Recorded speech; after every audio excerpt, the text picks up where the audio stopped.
வணக்கம். இன்றைய செய்திகளில் முதலில் தலைப்புச் செய்திகளை பார்க்கலாம்.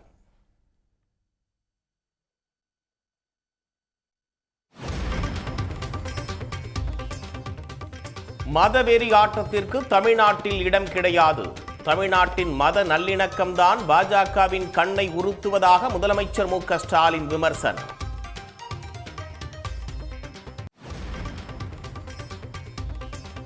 கள்ளக்குறிச்சி மாவட்டத்தில் 1773 கோடி ரூபாய் மதிப்பிலான திட்டங்களை தொடங்கி வைத்தார் முதலமைச்சர்.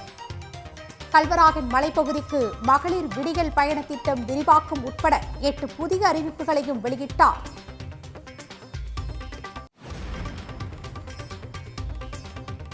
ஜனவரி 20ஆம் தேதி ஆளுநர் உரையுடன் கூடுகிறது தமிழ்நாடு சட்டப்பேரவை கூட்டத்தொடர். சட்டப்பேரவை மாண்பை ஆளுநர் காப்பாற்றுவார் என்ற நம்பிக்கை உள்ளதாக சபாநாயகர் பேட்டி.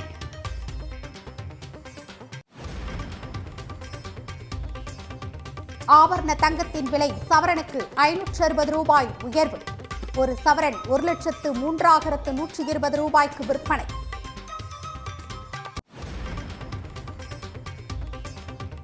வெள்ளி விலை கிராமுக்கு 9 ரூபாய் அதிகரிப்பு. ஒரு கிராம் 254 ரூபாய்க்கு விற்பனை.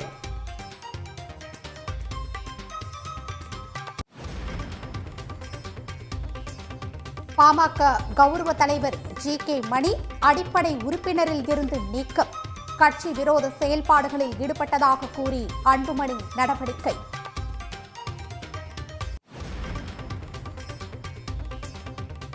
கட்சியில் இருந்து தன்னை நீக்க அன்புமணிக்கு அதிகாரம் இல்லை என ஜி.கே. மணி கருத்து. அன்புமணி கட்சிக்கு வரும் முன்பே தாம் கட்சியில் இருந்ததாக காட்டமான பதிலடி.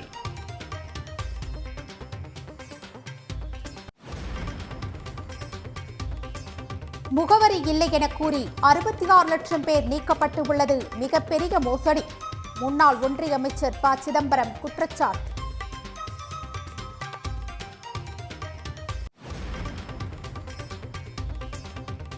விலையில்லா மடிக்கணினிகள் வழங்கும் திட்டத்தை ஜனவரி 5ஆம் தேதி முதலமைச்சர் தொடங்கி வைக்கிறார். முதற்கட்டமாக 3 மாதங்களில் 10 லட்சம் மாணவர்களுக்கு வழங்க திட்டம்.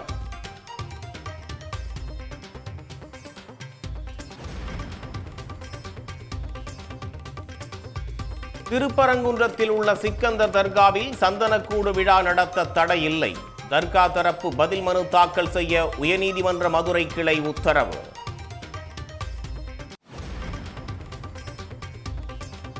கோவையில் தனியார் பள்ளி ஆசிரியை வீட்டில் 103 சவரன் தங்க நகைகள் கொள்ளை. கொள்ளையர்களை பிடிக்க 3 தனிப்படை அமைப்பு.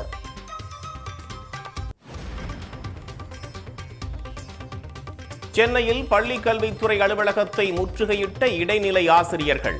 ஊதிய முரண்பாடுகளை களைய வலியுறுத்தி போராட்டம்.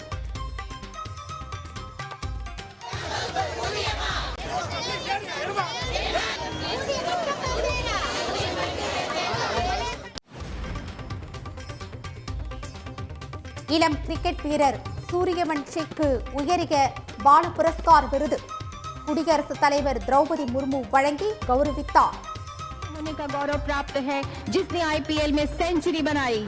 आप एक भारतीय क्रिकेटर हैं जिन्हें आईपीएल के इतिहास में न सिर्फ सबसे छोटे खिलाड़ी होने का बल्कि सबसे तेज ऐसे தமிழ்நாட்டில் திராவிட மாடல் அரசு இருக்கும் வரை மதவெறி ஆட்டத்திற்கு இடம் கிடையாது என்று முதலமைச்சர் மு க ஸ்டாலின் எச்சரித்துள்ளார். கள்ளக்குறிச்சி, திருவண்ணாமலை மாவட்டங்களில் 2 நாள் சுற்றுப்பயணம் மேற்கொள்ள சென்னையிலிருந்து கார் மூலம் சென்ற முதலமைச்சர் மு க ஸ்டாலின் உளுந்தூர்பேட்டை அருகே ஆசனூர் சிப்காட் வளாகத்தில் 1350 கோடி ரூபாய் மதிப்பீட்டில் அமைக்கப்பட்டு வரும் காலணி தொழிற்சாலை பணிகளை ஆய்வு செய்தார். பின்னர் கள்ளக்குறிச்சிக்கு சென்ற முதலமைச்சருக்கு தியாகதுருகம் அருகே சாலையின் இருபுறமும் திரண்டு நின்று ஏராளமானோர் உற்சாக வரவேற்பு அளித்தனர். தொடர்ந்து வீரசோழபுரம் பகுதியில் 139 கோடி ரூபாய் செலவில் 8 தளங்களுடன் கட்டப்பட்டுள்ள கள்ளக்குறிச்சி மாவட்ட ஆட்சியர் அலுவலகத்தை திறந்து வைத்த அவர் 342 கோடி ரூபாய் மதிப்பில் முடிவுற்ற 2559 திட்டங்களை தொடங்கி வைத்தார். விழாவில் பேசிய அவர் இந்தியாவுக்கே முன்மாதிரியாக திராவிட மாடல் அரசு திகழ்வதாக பெருமிதத்துடன் கூறினார். இந்தியாவிலே தமிழ்நாடுதான் தனிக்காட்டு ராதா என்பது போல நாம் பெற்றுள்ள 11.19 விழுக்காடு இரட்டை இலக்க பொருளாதார வளர்ச்சி. ஜிஎஸ்டிபியிலையும் தமிழ்நாடு தான் நம்பர் 1. மின்னணு பொருட்கள் ஏற்றுமதியா ஆட்டோமொபைல் ஏற்று உற்பத்தியா, தோல் அல்லாத காலணிகள் உற்பத்தியா, ஸ்டார்ட் அப் தரவரிசையா, எல்லாத்திலையும் தமிழ்நாடு தான் லீடர். திராவிட மாடல் அரசு சாதித்ததில் 5% பணிகளாவது அதிமுக ஆட்சியில் நடந்திருக்கிறதா என்று வினவிய முதலமைச்சர் இதற்கான பதிலை அவர்களால் சொல்ல முடியுமா என சவால் விடுத்தார். தமிழ்நாட்டின் சாதனை இப்படி என்றால் பாஜக ஆளும் மாநிலங்களில் கிறிஸ்துமஸ் திருநாளில் கூட மாற்றுத்திறனாளிகளையும் குழந்தைகளையும் தாக்கும் சூழலை பாஜக உருவாக்கியுள்ளதாக குற்றம் சாட்டினார்.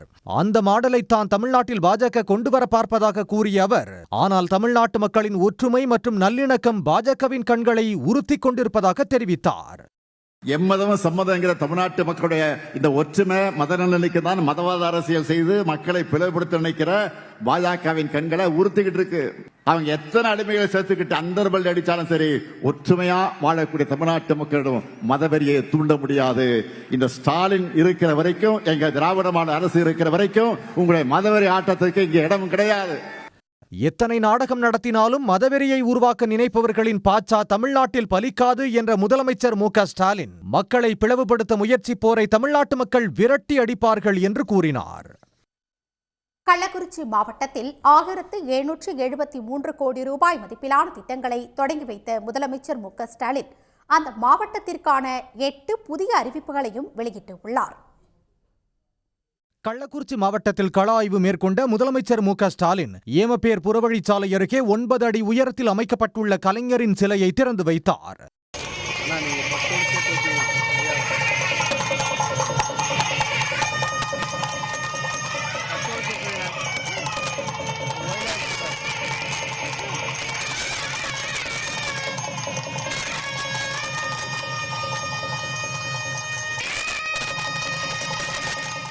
அதைத் தொடர்ந்து வீரசோழபுரம் பகுதிக்கு சென்ற முதலமைச்சர் மு.க.ஸ்டாலினுக்கு மக்கள் உற்சாக வரவேற்பு அளித்தனர்.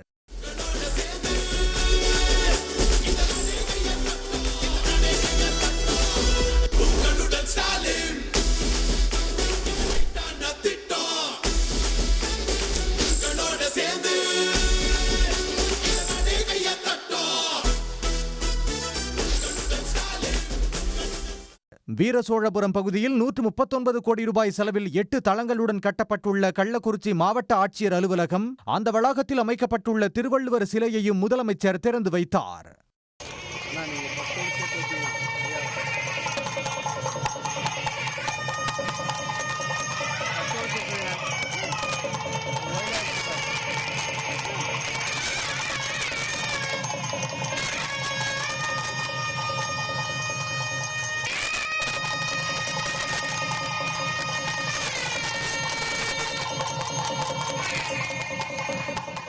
அதே பகுதியில் நடைபெற்ற அரசு நிகழ்ச்சியில் பங்கேற்ற முதலமைச்சர் மு.க.ஸ்டாலின் 341 கோடியே 77 லட்சம் மதிப்பிலான முடிவுற்ற 2059 திட்டங்கள், 386 கோடியே 48 லட்சம் ரூபாய் மதிப்பிலான 62 புதிய பணிகளை தொடங்கி வைத்தார். மேலும் 2,16,000 பயனாளிகளுக்கு 1,045 கோடி ரூபாய் மதிப்பிலான நலத்திட்ட உதவிகளையும் வழங்கினார். கள்ளக்குறிச்சி மாவட்டத்திற்கான 8 புதிய அறிவிப்புகளையும் அவர் வெளியிட்டார்.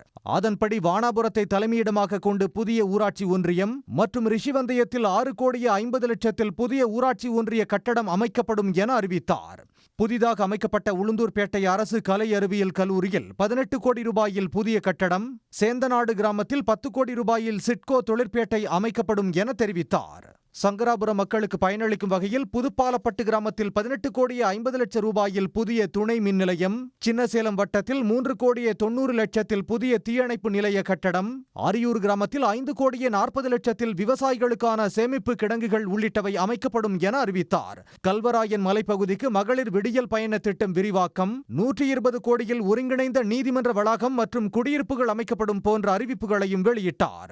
முன்னதாக உளுந்தூர்பேட்டையில் அமைக்கப்பட்டு வரும் தோல் இல்லா காலணி உற்பத்தி தொழிற்சாலையை பார்வையிட்ட முதலமைச்சர் மு.க.ஸ்டாலின் சுமார் 20,000 பேருக்கு வேலைவாய்ப்பு கிடைக்கும் என தெரிவித்துள்ளார். ஜி.கே. மணி கட்சியிலிருந்து நீக்கப்பட்ட பிறகுதான் பாமகவே புனிதமாகி உள்ளதாக அன்புமணி தரப்பின் வழக்கறிஞர் கே. பாலு கூறியிருக்கிறார். ஆனால் அன்புமணியே கட்சியிலிருந்து நீக்கப்பட்டவர் என்றபோது அவர் எப்படி என்னை நீக்க முடியும் என்று ஜி.கே. மணி கேள்வி எழுப்பியுள்ளார். தந்தை மகன் உறவை சீர்குலைக்கக்கூடிய வகையில், குடும்ப நல்லுறவை கெடுக்கக்கூடிய வகையில் அவர் செய்த செயல் என்பது மாபாதக செயலை ஜி.கே. மணி அவர்கள் செய்திருக்கிறார். இன்று பாட்டாளி மக்கள் கட்சியிலிருந்து அவர் நீக்கப்பட்டதன் மூலமாக பாட்டாளி மக்கள் கட்சி இன்றைக்கு புனிதமடைந்திருக்கிறது. மனிதநேயம் உள்ள ஒரு மனித பண்புள்ள மனுஷங்களுக்கு இப்படிப்பட்ட சிந்தனை வருமா? சரி, பாட்டாளி மக்கள் கட்சிக்கு மருத்துவரையாங்கிற அடையாளம் சொல்கிற நேரத்தில் மருத்துவர் அன்புமணியை கட்சியில் விட்டு நீக்கிட்டேன்னு மருத்துவரையாக சொல்லிட்டார், அறிக்கையிலையும் கொடுத்தார். அவர் கட்சியில் பொறுப்பணி இல்லை, அடிப்படை உறுப்பினர் கூட இல்லை. இப்போ அடிப்படை உறுப்பினர் இல்லாத ஒருத்தர் எப்படி என்ன போய் கட்சியில் நீக்க முடியும்? மருத்துவர் அன்புமணி என்பவர் இளைஞராக இருந்தார், படித்து கொண்டிருந்தார், மருத்துவம் படித்தார். அவர் எப்போ கட்சிக்கு வந்தார்? எவ்வளோ நாள் கழித்து வந்தார்? அவருக்கு முன்னால் இருந்து நாங்கள் இருக்கிறோம். ஐயா கூட ராத்திரி பகலாக ஓடிக்கிட்டு உழைச்சிக்கிட்டு இருக்கிறோம். அன்புமணி அரசியலில் வளரணும்னு சொல்லி விரும்பினவன் இந்த ஜிகே மணி. மனசார சொல்கிறேன், வேதனையோடு சொல்கிறேன், மன நொந்து சொல்கிறேன், சாதாரணமாக சொல்லலை. அன்புமணி அரசியலுக்கு கொண்டு வரணும்னு துடித்தவன், அதை உருவாக்கணும்னு சொல்லி மருத்துவரையாக்கிட்ட சண்டை போட்டு வாதாடினவன் நான். எப்படி மத்திய அமைச்சரானீங்க? தங்கம் மற்றும் வெள்ளி விலை நாளுக்கு நாள் அதிகரித்து வருகிறது. குறிப்பாக வெள்ளி விலை இன்று ஒரே நாளில் கிலோவுக்கு 9,000 ரூபாய் அதிகரித்து அதிர்ச்சி அளித்துள்ளது. வெள்ளி விலை உயர்வுக்கான காரணங்களை விளக்குகிறது இந்த செய்தி தொகுப்பு. தங்கம் வெள்ளியின் விலை மாறி மாறி உயர்ந்து வருகிறது. இன்று ஆபரண தங்கத்தின் விலை சவரனுக்கு 560 ரூபாய் அதிகரித்து 1,03,120 ரூபாய்க்கு விற்பனை செய்யப்படுகிறது. அதேபோல் வெள்ளி கிராமுக்கு 9 ரூபாய் அதிகரித்து 254 ரூபாய்க்கும், கிலோவுக்கு 9,000 ரூபாய் அதிகரித்து 2,54,000 ரூபாய்க்கும் விற்பனையாகிறது. தங்கத்தை விட பல மடங்கு வேகத்தில் விலை உயர்ந்து வருகிறது. வெள்ளி விலை கடந்த ஓராண்டில் 110% உயர்ந்துள்ளது. நடப்பாண்டு ஜனவரி 1ஆம் தேதி வெள்ளி 1 கிராம் 98 ரூபாய்க்கு விற்பனையானது. அதன் பிறகு படிப்படியாக விலை உயர்ந்து 156 ரூபாய் அதிகரித்து கிராம் வெள்ளி 254 ரூபாயாக வெள்ளி வரலாற்றில் உச்ச விலைக்கு விற்பனை செய்யப்படுகிறது. டிசம்பரில் மட்டும் கிராமுக்கு 58 ரூபாய் விலை உயர்ந்துள்ளது. இந்தியாவில் கடந்த சில ஆண்டுகளாக வெள்ளி உற்பத்தி மற்றும் இறக்குமதி குறைந்து அதன் பயன்பாடு அதிகரித்து வருவதும் விலை உயர்வுக்கு காரணமாக கூறப்படுகிறது. மேலும் சோலார், சிப், மின்சார வாகனங்கள் உற்பத்தி போன்றவற்றுக்கு வெள்ளி அதிக அளவில் பயன்படுத்தப்பட்டு வருகிறது. இது மட்டுமின்றி சீனா, அமெரிக்கா இடையேயான வர்த்தக மோதலும் வெள்ளி உயர்வுக்கு காரணமாக பொருளாதார நிபுணர்கள் கூறுகின்றனர். ஆனால் விழடிச்சா வெள்ளி இன்னும் ஃபாஸ்ட்டாக விழும், கோல்டு இன்னும் கம்மியாக விழும். ஏன்னா வெள்ளிக்கு நிறைய யூஸ் இருக்குது, சோலார், ஈவி அது மாதிரிலாம்.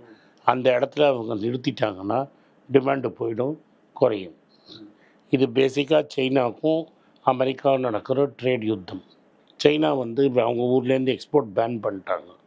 ஸோ மற்ற இடத்துல இது ப்ரொடக்ஷன் ஏறுற வரைக்கும் வெள்ளிக்கு இந்த ஷார்ட் சப்ளை இருக்கும். மின்சார வாகன உற்பத்தி துறையில் வெள்ளி பயன்பாடு அதிகரித்து வந்தாலும் அமெரிக்க டாலருக்கு நிகரான மதிப்பு சரிவு காரணமாகவும் வெள்ளி விலை உயர்ந்து வருவதாகவும் வரும் நாட்களில் மேலும் உயர்வை சந்திக்கும் என்றும் பொருளாதார நிபுணர்கள் தெரிவிக்கின்றனர். சில்வர் பிரைஸ் கூறதுக்கும் மெயின் ரீசன் டாலர் வீழ்ச்சி தான். அந்த டாலர் வீழ்ச்சினால தான் தங்கம் பிரைஸ் கூடுது, தங்கம் பிரைஸ் கூடுறதுனால தான் சில்வர் பிரைஸும் கூடுது. ஸோ இந்த ட்ரெண்ட் நெக்ஸ்ட் 3-4-5 இயர்ஸ் ரொம்ப ஆக்சிலரேட் ஆக போகுது. அண்ட் இதுக்கு மெயின் ரீசன் அகைன் டாலர் வீழ்ச்சி, இண்டஸ்ட்ரியல் யூஸ் ஒரு எக்ஸ்ட்ரா காம்பனன்ட், அவ்வளவுதான். வெள்ளி விலை உயர்வு சில காலம் நீடிக்கும் என்பதால் பல்வேறு தரப்பினரும் அதில் முதலீடு செய்ய ஆர்வம் காட்டத் தொடங்கியுள்ளனர். வரும் காலத்தில் வெள்ளி உற்பத்தி அதிகரிக்கும் பட்சத்தில் அதன் விலையும் குறையும். இதனால் திடீர் விலையேற்றங்களை பார்த்து வெள்ளியில் முதலீடு செய்வது ஆபத்தானது என்றும், வெள்ளியில் இருந்து பெரிய அளவில் பலனை எதிர்பார்க்க முடியாது என்பதும் பொருளாதார நிபுணர்களின் கூற்றாக இருக்கிறது. காங்கிரஸ் ஆட்சியில் கொண்டு வரப்பட்ட 100 நாள் திட்டத்தையே பாஜக அரசு சிதைத்து விட்டதாக ஒன்றிய முன்னாள் நிதியமைச்சரும் காங்கிரஸ் மூத்த தலைவருமான ப. சிதம்பரம் கவலை தெரிவித்துள்ளார். புதுக்கோட்டையில் செய்தியாளர்களை சந்தித்த அவர், VBG ராம்ஜி திட்டத்தின் மூலம் மாநிலங்களுக்கு அதிக அளவில் நிதிச்சுமை ஏற்படும் என்று எச்சரித்தார். ஒரு 4 ஜில்லாவை அறிவின்னு சொல்லுவாங்க, அப்புறம் ஆண்டு முழுவதும் அறிவிக்காதீங்க, ஒரு 2 மாதத்துக்கு அறிவிங்கன்னு சொல்லுவாங்க. மாநில அரசு பெரிய நிதிச்சுமையை சுமக்க வேண்டிய சூழ்நிலைக்கு வந்திருக்கு. அதனால் இது நாங்கள் அறிவித்த திட்டத்துக்கு நேர் எதிரானது. இது கேரண்டியே கிடையாது. நாங்கள் அறிவித்த திட்டம் கேரண்டி, உத்தரவாதம். இப்போ யார் கேரண்டி? மத்திய அரசுக்கும் கேரண்டி கிடையாது, மாநில அரசுக்கும் கேரண்டி கிடையாது. இது நாங்கள் அறிவித்த மகாத்மா காந்தி பெயரால் 100 நாள் வேலைவாய்ப்பு திட்டத்தை சிதைத்து புதைத்து விட்டார். தமிழ்நாட்டில் வரைவு வாக்காளர் பட்டியலில் இடம்பெற்ற 10 லட்சம் பேருக்கு தேர்தல் ஆணையம் நோட்டீஸ் அனுப்ப திட்டமிடப்பட்டிருக்கும் நிலையில் யார் யாருக்கு நோட்டீஸ் அனுப்பப்படும், எங்கு ஆவணங்களை சமர்ப்பிக்க வேண்டும் என்பது உள்ளிட்ட தகவல்களை இந்த தொகுப்பில் பார்க்கலாம். எஸ்ஐஆர் பணிகளுக்கு பிறகு தமிழ்நாட்டில் வெளியிடப்பட்ட வரைவு வாக்காளர் பட்டியலில் 97,37,831 வாக்காளர்கள் நீக்கப்பட்டனர். அந்த பட்டியலில் இடம்பெற்றவர்களில் கணக்கெடுப்பு படிவத்தை முழுமையாக பூர்த்தி செய்யவில்லை என 10 லட்சம் பேருக்கு நோட்டீஸ் அனுப்ப தேர்தல் ஆணையம் முடிவு செய்துள்ளது. அதன்படி சட்டமன்ற தொகுதி வாக்காளர் பதிவு அதிகாரியிடம் இருந்து கணக்கீட்டு படிவத்தை முறையாக பூர்த்தி செய்யாதவர்களுக்கு நோட்டீஸ் அனுப்பப்படும். வாக்குச்சாவடி நிலை அலுவலர் அந்த வாக்காளரின் வீட்டுக்கே நேரடியாக சென்று நோட்டீஸை வழங்குவார். அந்த நோட்டீஸில் படிவத்தில் என்னென்ன விவரங்கள் பூர்த்தி செய்யவில்லை, என்னென்ன ஆவணங்களை சமர்ப்பிக்க வேண்டும், எத்தனை நாட்களுக்குள் சமர்ப்பிக்க வேண்டும் என்ற விவரங்கள் இடம்பெறும். ஆவணங்களை பெரும்பாலும் வாக்காளர் பதிவு அதிகாரி அலுவலகத்திலேயே சமர்ப்பிக்க வேண்டும். ஆவணங்களை சமர்ப்பித்த பிறகும் அது தொடர்பாக வாக்காளர் பதிவு அதிகாரி முன்னிலையில் விசாரணை நடத்தப்படும். சமர்ப்பிக்கப்பட்ட ஆவணங்கள் மற்றும் பதிவு அதிகாரி விசாரணை அடிப்படையில் தகுதியான வாக்காளர்கள் இறுதி வாக்காளர் பட்டியலில் இடம்பெறுவர். ஆவணங்கள் முறையாக இல்லாத பட்சத்தில் அவர்களது பெயர் இறுதி வாக்காளர் பட்டியலில் இருந்து முற்றிலும் நீக்கப்படவும் வாய்ப்பு உள்ளது. சென்னை மாநகராட்சி வளாகத்தில் புதுப்பிக்கப்பட்டு உள்ள விக்டோரியா பொது அரங்கம் பொதுமக்கள் இலவசமாக பார்வையிடும் வகையில் திறக்கப்பட்டு உள்ளது. சென்னையின் அடையாளங்களில் ஒன்றாக திகழும் விக்டோரியா பொது அரங்கம் கடந்த 1887ஆம் ஆண்டு ராணி விக்டோரியாவின் வைர விழாவை நினைவு கூர்ந்து கட்டப்பட்டது. இந்த அரங்கம் சென்னையின் சமூக பண்பாட்டு வரலாற்றின் முக்கிய சாட்சியாக விளங்குகிறது. இந்த அரங்கில்தான் மின்சாரம், முதல் திரைப்படம் போன்றவை அறிமுகம் செய்யப்பட்டன. இங்குதான் முதலில் அண்ணாவும் எம்ஜிஆரும் சந்தித்துக் கொண்டனர்.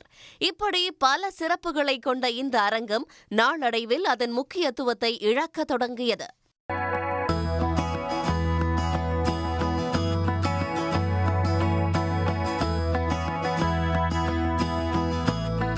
இந்நிலையில் நகரின் பாரம்பரிய கட்டடங்களை பாதுகாத்து மக்கள் பயன்பாட்டிற்கு கொண்டுவரும் முயற்சியின் ஒரு பகுதியாக இந்த நடவடிக்கை மேற்கொள்ளப்பட்டுள்ளது.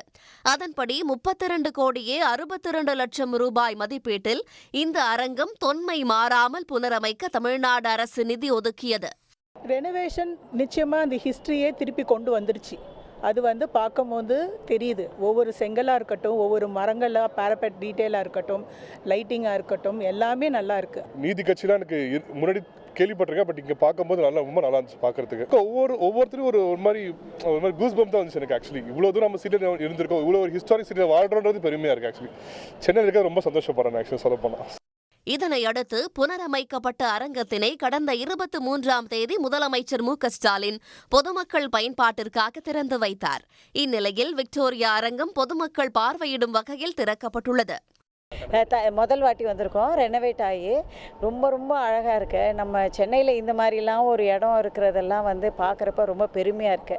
தட் இஸ் நம்மளோட கல்ச்சரு எல்லாமே தெரிஞ்சுக்க முடியும் நமக்கு. ஸோ இப்போ இருக்கிற ஜெனரேஷன்ஸ்க்கு கண்டிப்பாக இதெல்லாம் பார்க்கணும். அரசியலாகட்டும், ஃபிலிமில் எப்படி ஃபஸ்ட்டு நாடகத்திலேருந்து ஆரம்பித்து எல்லாமே இங்கே என்னென்ன ஈவெண்ட்ஸ் எல்லாம் நடந்திருக்கு ஏற்கனவே ஹிஸ்ட்ரியிலங்கிறதெல்லாம் நல்லாவே போர்டு எல்லாம் வச்சு நல்லா எக்ஸ்பிளைன் பண்ணியிருக்காங்க. ஏவி போட்டு காமிச்சாங்க. விக்டோரியா அரங்கம் தினமும் காலை 8:30 மணி முதல் மாலை 6:30 மணி வரை பார்வைக்கு திறக்கப்பட உள்ளது. இங்கு ஒவ்வொரு 1 மணி 30 நிமிட இடைவெளியிலும் அதிகபட்சமாக 60 பேர் மட்டுமே அனுமதிக்கப்படுவர் என்றும் அவர்கள் ஆன்லைன் மூலம் முன்பதிவு செய்து கொள்ள வேண்டும் என்றும் அறிவுறுத்தப்பட்டுள்ளது. தமிழ்நாட்டில் 2026ஆம் ஆண்டிற்கான முதல் சட்டப்பேரவை கூட்டத்தொடர் ஜனவரி 20ஆம் தேதி ஆளுநர் உரையுடன் தொடங்கும் என்று சபாநாயகர் அப்பாவு அறிவித்துள்ளார். சென்னை தலைமைச் செயலகத்தில் செய்தியாளர்களிடம் பேசிய அவர், பேரவையின் மாண்பை ஆளுநர் காப்பாற்றுவார் என நம்புவதாக தெரிவித்தார். தலைமைச் செயலக வளாகத்தில் அமைந்துள்ள சட்டப்பேரவை மண்டபத்தில் வைத்து ஜனவரி மாதம் 20ஆம் தேதி செவ்வாய்க்கிழமை காலை 9:30 மணிக்கு சட்டப்பேரவையை கூட்டுவதற்கு மாண்புமிகு ஆளுநர் அவர்கள் ஒப்புதல் அளித்துள்ளார்கள். தமிழ்நாடு அரசு மாண்புமிகு முதல்வர் அமைச்சர்கள் தயாரித்து வழங்குகின்ற ஆளுநர் உரையினை மாண்புமிகு ஆளுநர் அவர்கள் அன்றே காலை 9:30 மணிக்கு சட்டமன்றத்திலே வாசித்து அளிப்பார்கள். தமிழ்நாட்டில் எதையும் மாற்றுவோமா? மரபுகளை மாற்றவே மாட்டோம். அதே மரபு தான் நடக்கும். மாண்புமிகு ஆளுநர் அவர்கள் நம்முடைய மாண்புமிகு நம்முடைய சட்டப்பேரவையினுடைய மாண்பை நிச்சயமாக காப்பாற்றுவார் என்று நம்புகிறேன். இந்த கூட்டத்தொடரில் இடைக்கால பட்ஜெட் தொடர்பான கூட்டமும் தொடர்ந்து நடக்குமா? நம்ம அலுவலக ஆய்வுக்குள்ள கேட்டு முடிவு பண்ணிடுவோம், அவ்வளோதானே. சுனாமி பேரழிவின் 21வது ஆண்டு நினைவு தினத்தையொட்டி தமிழகம் முழுவதும் உள்ள கடற்கரை பகுதிகளில் பாதிக்கப்பட்ட குடும்பத்தினர் கண்ணீர் மல்க நினைவஞ்சலி செலுத்தினர்.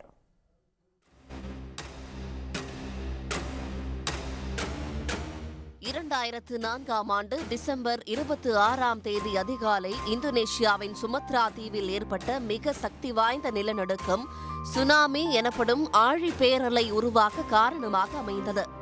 இந்தியா, இலங்கை, மலேசியா உள்ளிட்ட 14 நாடுகளின் கடலோர பகுதிகளில் சுமார் 30 மீட்டர் உயரம் வரை சுனாமி எனப்படும் ஆழி பேரலைகள் எழுந்தன. இதில் உலகம் முழுவதும் மொத்தம் 2 லட்சத்திற்கும் மேற்பட்ட மக்கள் உயிரிழந்த நிலையில் தமிழ்நாட்டில் 10,000த்திற்கும் மேற்பட்டோர் உயிரிழந்தனர். குழந்தைகள், பெண்கள், மீனவர்கள் என சுனாமி அலையில் சிக்கிய எவரும் பின் கரை திரும்பவே இல்லை. இந்நிலையில் சுனாமி பேரலையின் 21வது ஆண்டு நினைவு தினம் தமிழ்நாடு முழுவதும் உள்ள கடற்கரை பகுதிகளில் அனுசரிக்கப்பட்டது. சுனாமியில் உறவுகளை இழந்த குடும்பத்தினர் கடலில் பால் ஊற்றியும் மலர் தூவி கண்ணீர் மல்க அஞ்சலி செலுத்தினர்.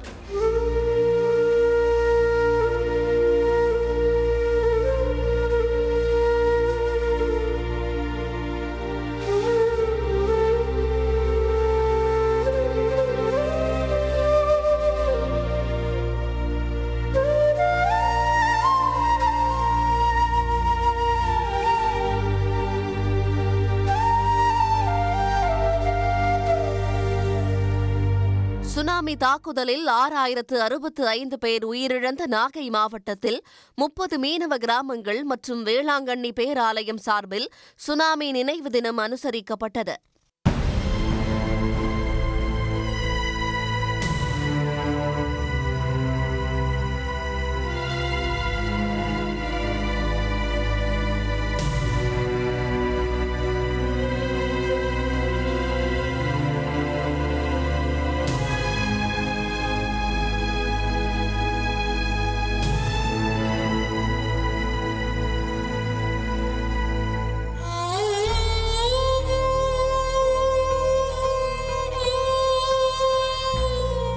வேலைக்கு வந்துட்டு பிற்பாடு எங்களுக்கு எப்படின்னு ஒன்றுமே தெரியல. நாங்கள் போய் பார்த்த பிற்பாடு தான் எங்கள் பிள்ளைங்க மிதங்கிடுச்சு, தண்ணியில் எல்லாத்தையும் அள்ளிட்டு வந்து வச்சுட்டோம்.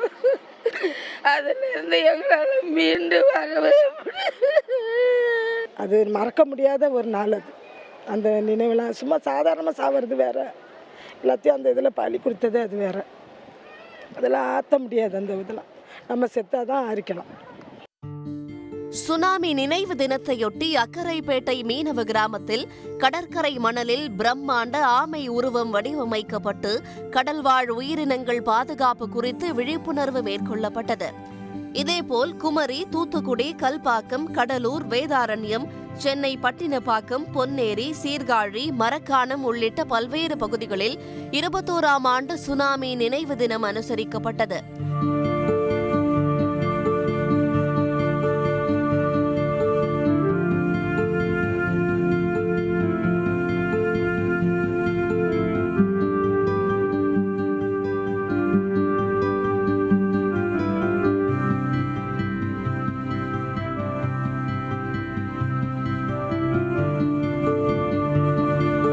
சுனாமி ஆழி பேரலையில் கடலோடு கலந்துவிட்ட உறவுகளை நினைத்து பாதிக்கப்பட்ட உறவினர்கள் ஆறாத காயத்தோடு 21வது ஆண்டாக கண்ணீர் மல்க அஞ்சலி செலுத்தினர்.